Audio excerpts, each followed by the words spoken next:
अस्सलाम वालेकुम एवरीवन। अब हम अपना स्टार्ट करते हैं अगला टॉपिक ईएनटी का, जो नोज़ वाले में से acute and chronic rhinitis.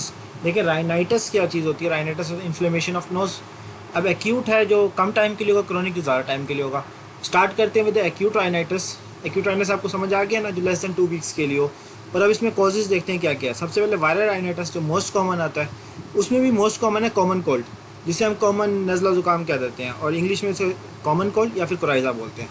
Causes क्या है? वायरल है। वायरल में सबसे कॉमन कॉज है राइनो वायरस, फिर आता है पिकोना वायरस, एडिनो वायरस वगैरह। फीचर्स क्या है? ये नॉर्मली सबको हुआ होता है, तो हमें पता है कि सबसे कॉमन फीचर क्या होता है। आपके पास स्नीजिंग होती है, छींकें आती हैं, सर में दर्द होता है, चिल्स होते हैं, थोड़ी सर्दी, नोजल स्टफनेस, हाँ, ब्लॉकेज ऑफ नोज होता है, और सूंघने की सलाहियत पे इफेक्ट होता है। तो ये चीज़ें जो है, आपको 2-3 चीज़ें जो आपको भूल जाते हैं स्टूडेंट्स, वो ज़रूर बताने हैं कि burning sensation at the back of nose, burning sensation होगी, रनी नोज होगी, राइनोरिया जिसे बोलते हैं, और लो ग्रेड फीवर भी हो सकता है। ट्रीटमेंट क्या है? ट्रीटमेंट आपको पता है कि खुद ब खुद ठीक हो जाता है 2-3 हफ्तों में। एक्यूट है ना, तो और अगर नहीं ठीक हुआ तो आप बेड रेस्ट वगैरह कर सकते हैं, प्लेंटी ऑफ फूड ले सकते हैं, वाटर से वॉश कर सकते हैं। और सिम्टोमेटिक फिर भी ट्रीटमेंट अगर आपको चाहिए तो आप एंटी हिस्टामिन्स, जो बेसिकली एलर्जी रिएक्शन को रोक देते हैं, हिस्टामिन्स वगैरह को, और नेजल डीकंजेशन ले सकते हैं। और पेन वगैरह या फीवर वगैरह के लिए एनाल्जेसिक ले सकते हैं, आइबुप्रोफेन वगैरह, पैराडोल वगैरह। अब नेक्स्ट है राइनाइटिस, जिसको कहते हैं इन्फ्लुएंजा। बेसिकली ये जो वायरस है, इन्फ्लुएंजा वायरस की वजह से होता है, जिसकी A B C कैटेगरी है। इसमें साइन सिम्टम्स वही आते हैं वायरल राइनाइटिस, और ये खुद ब खुद ठीक हो जाता है, नहीं तो फिर आप एंटीवायरल ले लें। लास्ट में राइनाइटिस एसोसिएटेड विद एक्सनथर्मस, मतलब स्किन रैश भी होगा इसमें, ऊपर से ना स्किन रेड सी हो जाती है। अब ये किसके से होगा? ये जो आपके पास वायरसेस हैं, मीजल्स, रुबेला या चिकन वॉक्स वगैरह, जिसमें वेजिकल्स वगैरह बन जाते हैं, उसमें भी नोज़ की इन्फ्लेमेशन हो सकती है। मोस्ट कॉमन कौन सा है? Common cold. अब आता है नेक्स्ट कॉज बैक्टीरियल राइनाइटिस, जो बैक्टीरियल इन्फेक्शन की वजह से होगा। अब इसमें स्पेसिफिक नहीं है। प्राइमरी इन्फेक्शन याद रखिए, नाक में आप कुछ सब कुछ भूल गया, बैक्टीरिया 2-3 याद रख लें, स्टेप्टोकोकस, स्टेफिलोकोकस, न्यूमोकोकस। तो आप ये 2-3 कहीं भी लिखा सकते हैं नोज़ की इन्फेक्शन में।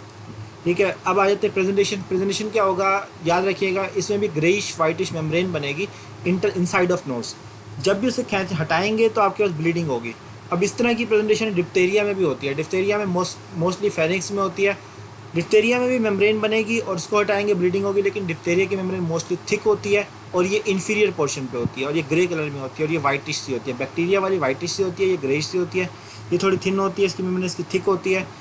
ये जो है मोस्टली नोज़ में, और ये आपके पास फेरिंग्स तक भी चला जाता है। इसके ट्रीटमेंट में आपके पास एंटी बैक्टीरियल मेडिसिन लेंगे, और डिप्थेरिया में एंटी डिप्थेरिक ट्रीटमेंट लेंगे, या फिर पेंसिलिन वगैरह लेंगे। इरिटेटिव राइनाइटिस है, जिस भी चीज़ से आपके नोज़ को इरिटेशन हो रही है, जैसे एलर्जी की कोई चीज़ है, डस्ट है, कोई भी चीज़ है, फॉरेन पार्टिकल है, गैस है, किसी भी चीज़ से आके आपके नोज़ के इंटरनल कैविटी को इरिटेशन हो रही है, तो उससे जो आपके पास होने वाला राइनाइटिस है वो इरिटेटिव राइनाइटिस है, जिसमें अमोनिया, फॉर्मालिन वगैरह, डस्ट, स्मोक पार्टिकल्स है। क्रोनिक राइनाइटिस जो प्रेजेंट करेगा आपके पास 2 वीक से ज़्यादा, उसको हम क्रोनिक में ले जाएंगे। उसकी 5 टाइप्स हैं: सिंपल, हाइपरट्रॉफिक, एट्रॉफिक, सिक्का, कैशियोसा। अब नाम से पता लग रहा है, सिंपल जो है बेसिकली एक्यूट ठीक नहीं हुआ तो सिंपल की तरफ चला गया, और अगर उसमें हाइपरट्रॉफी होगी, टर्मिनेट्स वगैरह की, और आपके पास म्यूकोजा सब म्यूकोजा की, तो हाइपरट्रॉफिक। अगर हाइपरट्रॉफिक के बाद अगर उसकी आपके पास कम एट्रॉफी होगी तो एट्रॉफिक। सिक्का में जो होता है बेसिकली ऑक्यूपेशन रिलेटेड होता है, इसमें आपके पास हीट वगैरह से रिलेटेड जो है वो हम पढ़ेंगे आगे, वो होता है। कैशियोसा में देखें, केशियस मटेरियल होगा, मतलब ग्रैनुलोमेटस मटेरियल वगैरह होगा, तो इसको उस तरह से ट्रीट करेंगे। अब स्टार्ट करते हैं क्रॉनिक सिंपल राइनाइटिस से। देखिए, क्रॉनिक क्यों हुआ है? क्रॉनिक इसलिए हुआ है कि उसकी जो इन्फेक्शन थी वो परसिस्ट किया है, इन्फेक्शन परसिस्ट किया है, क्रॉनिक इरिटेशन हो गई है, डीएनएस हो सकता है आपके पास, वेजोमीटर जो बेसिकली इमोशनल राइनाइटिस है, या फिर एंडोक्राइन की तरफ जाएँ तो हाइपोथायराइडिज्म जो आपको बीएमआई को कंट्रोल करता है, उसकी वजह से भी हो सकता है। पैथोलॉजी क्या क्या चीज़ है? प्रेजेंटेशन क्या होगी? हाइपरीमिया, मतलब कंजेशन हो जाएगी ब्लड वेसल्स की, एडीमा होगा, इन्फ्लेमेशन होगा, और सीरोम्यूसिनस ग्लैंड्स जो होते हैं उसकी हाइपरट्रॉफी भी हो जाती है। मेनली आपने ये याद रखना है, हाइपरीमिया, एडीमा और इन्फ्लेमेशन वगैरह के सिम्टम्स।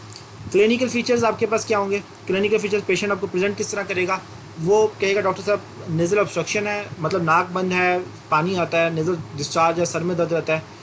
और जब आप देखेंगे तो टर्मिनेट्स उसके जो है वो, मतलब जो कॉन्का है वो स्वॉल होंगे, और पोस्ट नेज़ल डिस्चार्ज, वो कहेगा कि मेरे गले में कुछ गिरता हुआ महसूस होता है, पोस्ट नेज़ल डिस्चार्ज भी होगा। अब ट्रीटमेंट क्या करना है?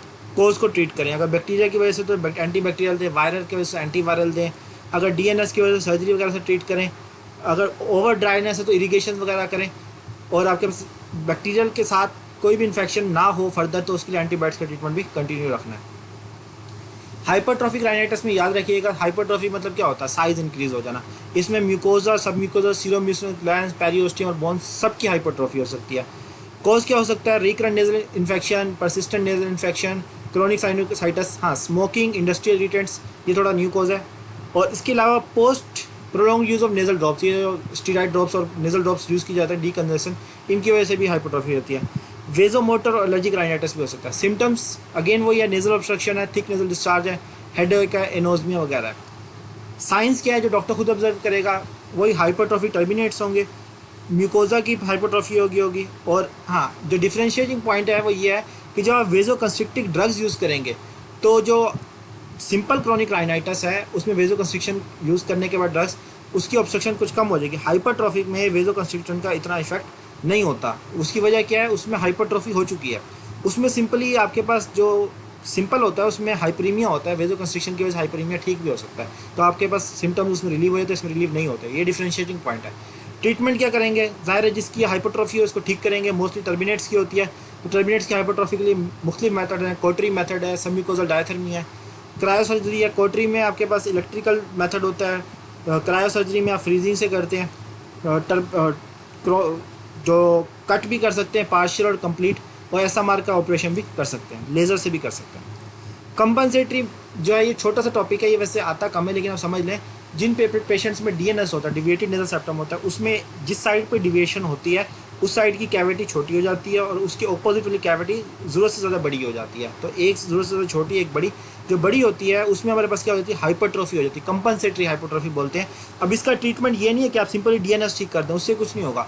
जो आपके पास ओरिजिनल क्या मसला है ना, तो टर्बिनेट्स का हाइपरट्रॉफी हुई है, पहले आप हाइपरट्रॉफी को ट्रीट करें फिर आप सेप्टम को ट्रीट करें, दोनों ट्रीट करने पड़ेंगे, एक के ट्रीटमेंट से फ़र्क नहीं पड़ेगा।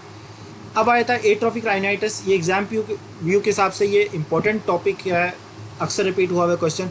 एट्रोफिक राइनाइटिस को ऑक्साइना भी कहते हैं। अब इसमें क्या होगा, अब बेसिकली सिंपल के बाद आपके पास अगर इन्फेक्शन परसिस्ट कर गया या फिर इरिटेशन परसिस्ट कर गया और आपके पास सीरम म्यूसिनस ग्लैंड्स, म्यूकस की और बोन्स की एट्रोफी स्टार्ट होगी, उसको आप कहेंगे एट्रोफिक राइनाइटिस।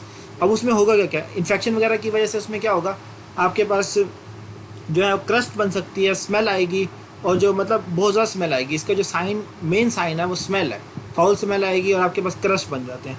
अब इसकी फर्दर दो टाइप्स हैं, प्राइमरी एट्रोफिक राइनाइटिस और सेकेंडरी। प्राइमरी के लिए आपके पास कॉज के लिए आपके पास निमोनिक हर्निया, H4 हाइड्रेटरी, मतलब फैमिली के कॉजेज भी हो सकते हैं। एंडोक्राइन में जो फर्टाइल फीमेल है, मतलब जो आपके पास मेंस्ट्रुअल साइकिल्स वाले पीरियड है उसमें, जिसमें हार्मोन्स एस्ट्रोजन वगैरह ज़्यादा रिलीज होते हैं, वो कॉज कर सकते हैं एट्रोफिक राइनाइटिस। रेशियल फैक्टर्स जो है ये वाइट पीपल में कॉमनली है, nutritional deficiency, A, D, iron deficiencies में भी हो सकता है। इन्फेक्शंस में देखिए पीछे हमने पढ़ा था स्टेफिलोकोकस, लेकिन इसकी थोड़ी डिफरेंट है, क्लेब्सिला और प्रोटिस वल्गैरिस वगैरह इसकी इन्फेक्शन कॉज करते हैं। और A से लास्ट हमारे पास है ऑटो इम्यून, जो वायरल इन्फेक्शन की वजह से ट्रिगर हो सकता है। पैथोजेनेसिस में क्या है, इसमें स्क्वेमस सेल्स मेटाप्लेसिया होगा। बेसिकली उसमें क्या होगा, respiratory epithelium, ciliated columnar epithelium replace हो जाएगी, स्ट्रेटिफाइड स्क्वेमस एपिथेलियम, और उसमें एट्रोफी होगी serum mucous glands, blood vessels की, नर्व एलिमेंट्स, बोन्स, सबकी एट्रोफी हो जाएगी। क्लिनिकल फीचर्स जो है बेस्ट, जो ये मोस्ट इंपॉर्टेंट, इस तरह आपके पास क्लिनिकल सिनेरियो आता है, फाउल स्मेल आएगी फ्रॉम नोज से, और आपके पास क्रस्ट वगैरह ज़्यादा बने होंगे, एपिस्टेक्सिस की भी कंप्लेन होगी। अब ट्रीटमेंट पूछते होते हैं वो मोस्टली एग्जाम में, तो ट्रीटमेंट क्या है, मेडिकल ट्रीटमेंट आप कैसे देंगे, नेजल इरिगेशन देंगे। उससे क्या होगा, क्रस्ट जो छोटे छोटे होंगे वो स्मूथ हो जाएंगे और खुद उतर आएंगे। जो नहीं उतरेंगे उनके लिए क्या करना है, आपने 25% ग्लूकोज इन ग्लाइसरीन सोल्यूशन बनाना है। उससे क्या होगा, जो बैक्टीरियल ग्रोथ है, जो प्रोटीलाइसिस कर रहे हैं या फिर इन्फेक्शन कर रहे हैं, तो उसके लिए उसको रोक देगा, ये उसको किल कर देगा। लोकल एंटीबायोटिक्स बैक्टीरिया के लिए, सेकेंडरी इन्फेक्शन को रोकेगा। एस्ट्राडायोल स्प्रे जो है बेसिकली वस्कुलैरिटी को इंक्रीज करता है। प्लेसेंटल एक्सट्रैक्ट जो है ये हीलिंग में हेल्प करेगा। और जो सिस्टमिक जो क्लेप्सिला हमने पढ़ा था, बैक्टीरियल इन्फेक्शन कौन सी कॉमन करेगा, क्लेप्सिला करेंगे, तो इसके लिए स्ट्रेप्टोमाइसिन है। और पोटेशियम आयोडाइड नॉर्मल इरिगेशन के लिए इंपॉर्टेंट है। अब ट्रीटमेंट में वो मेडिकल ट्रीटमेंट था, सर्जिकल में Young's operation, modified Young's operation और नैरोइंग है। यंग्स ऑपरेशन में क्या करते हैं, बाहर से हम दोनों नेजल कैविटी को एक्सटर्नल लेयर से बंद कर देते हैं टोटल। उससे क्या होगा, उससे ये होगा कि इन्फेक्शन जो के चांसेस जो है फर्दर कम हो जाएंगे, और उसके अलावा आपके पास आहिस्ता आहिस्ता उसकी जो एट्रोफी हुई है उसकी हीलिंग होती रहेगी। लेकिन यंग्स ऑपरेशन में इसका साइड इफेक्ट मसला क्या होता है, इसमें मसला ये होता है कि जब आप कंप्लीटली ऑब्स्ट्रक्ट कर देते हैं तो ऑक्सीजन की क्या होगी, हमारे पास ऑक्सीजन की डेफिशिएंसी हो सकती है, या फिर पेशेंट जो है उसको माउथ से ब्रीथ करने की आदत ना हो तो उसको ऑब्स्ट्रक्शन फील होगी, तो उसमें हमारे पास नया ऑपरेशन आता है मॉडिफाइड जंग ऑपरेशन। मॉडिफाइड जंग ऑपरेशन में यह है कि आप कंप्लीटली ऑब्स्ट्रक्ट नहीं करते, छोटे छोटे उसमें ओपनिंग छोड़ देते हैं ताकि आपके पास कैविटी भी क्लोज हो जाए और उसके बाद आपके पास डिस्कम्फर्ट भी ना हो पेशेंट को। उससे नेक्स्ट केस है अगर आपके पास ज़्यादा सीरियस नहीं है तो आप नैरो कर सकते हैं, उसमें आप सब म्यूकोजा इंजेक्शन डाल सकते हैं टेफ्लॉन के, या फिर आपके पास बोन कार्टिलेज वगैरह से भी उस कैविटी को सेमी क्लोज कर सकते हैं, कंप्लीटली नहीं। सेकेंडरी में यह है कि अगर कोई भी सेकेंडरी इन्फेक्शन की वजह से जो एट्रोफी हो जाता है उसको सेकेंडरी एट्रोफिक राइनाइटिस, उसमें आपके पास infection syphilis, lupus vulgaris, leprosy, rhinoscleroma, ये सारों की इन्फेक्शन है। बेसिकली बैक्टीरियल इन्फेक्शन है, क्लेब्सिला की वजह से होती है। यूनिलेटरल में यह है कि आपका डीएनएस होगा, डिविएटेड नेजल सेप्टम होगा, तो एक साइड पे आपके पास कैविटी छोटी होगी, एक साइड पे बड़ी होगी, तो उसकी हाइपोट्रोफी भी हो सकती है और एट्रोफी भी हो सकती है। अब आए थे क्रोनिक की तरफ। क्रोनिक की जो फोर्थ टाइप है वो हमारे पास राइनाइटिस सिक्का। राइनाइटिस सिक्का में ये है कि आपके पास ये जो कॉज है वो आपके पास है ऑक्यूपेशनल रिलेटेड। इसमें क्या होगा, क्रस्ट इसमें भी बन रहे हैं, इसमें भी एपिस्टैक्सिस और की कंप्लेन आ सकती है, लेकिन इसमें क्या है कि ये मोस्टली रिलेटेड है पेशेंट की हिस्ट्री के साथ, वो बताएगा उसका ऑक्यूपेशन, आपने ज़रूर पूछना है। इसमें प्रेजेंटेशन क्या होगी कि आपके पास स्क्वेमस मेटाप्लेजिया जो हो जाएगा, एपिथेलियम चेंज हो गया, स्क्वेमस मेटाप्लेजिया हो जाएगा और एट्रोफी हो जाएगी, सीरोमेसमस ग्लैंड्स भी। पैथोजेनेसिस का क्रस्ट बनेंगे और आपके पास जब रिमूव करेंगे वही आपके पास एपिस्टैक्सिस मतलब ब्लड निकलेगा। ट्रीटमेंट क्या है, पेशेंट का ऑक्यूपेशन ट्रीट करें कि अगर वो ऑक्यूपेशन चेंज कर सकता है अपना ठीक कर ले, अगर नहीं कर सकता तो उसमें टाइमिंग को कुछ कंट्रोल कर ले, अगर उससे भी नहीं हो सकता तो मास्क वगैरह यूज़ करें जिसमें फ्यूम्स वगैरह नहीं जाए उसको, और अगर फिर भी नहीं हो सकता तो आप एंटीबायोटिक्स और स्टीरॉइड्स का उसका ट्रीटमेंट कंटिन्यू रखें। Last but not also least is rhinitis caseosa.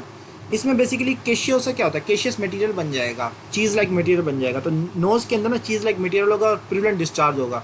इसमें ग्रेनुलोमेटस जो आपके पास इन्फेक्शन हो सकती है, प्यूरेंट डिस्चार्ज होगा और डिस्ट्रॉयड बोनी वॉल्स होंगे। ट्रीटमेंट ये है कि आप जो डेब्रिस है उसको डिब्राइटमेंट करें, उसको क्लीन करें और ग्रेनुलोमेटस टिश्यू को भी आप हील करें, और साथ ही एंटीबायोटिक्स के कोर्स कंटिन्यू रखें ताकि ट्रीटमेंट उसकी हो सके। आई होप सो आपको ये टॉपिक समझ आ गया होगा। कोई क्वेश्चन हो, आप कोई भी मसला हो, आप कमेंट सेक्शन में पूछ सकते हैं। इस टॉपिक से रिलेटेड जो यूएसएस में क्वेश्चन आया होगा मैं वो पोस्ट कर दूंगा, आप उसका आंसर दें। Thank you.